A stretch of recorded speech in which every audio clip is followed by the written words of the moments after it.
Sanibonani bafowethu. Ngiyethelelo-ke umqoqi wey'moto kazwelonke, u-record breaker, into eyashaya u-12K wama-likes nge-hour elilodwa, into eshaya u-41K wama-views nge-hour elilodwa. Bafowethu, anginako ukuthi ngishayeleni izandla, kodwa ngifuna ukuthi kunina bafowethu niyalenza iqiniso bafowethu. Mhlampe ngenibongo omunye umuntu, kodwa i-passion enibe nayo ngalento.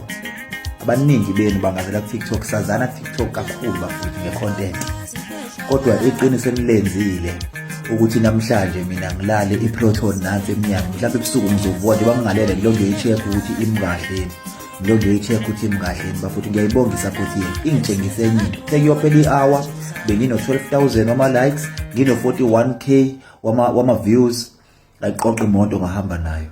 Ngiyabonga bafowethu.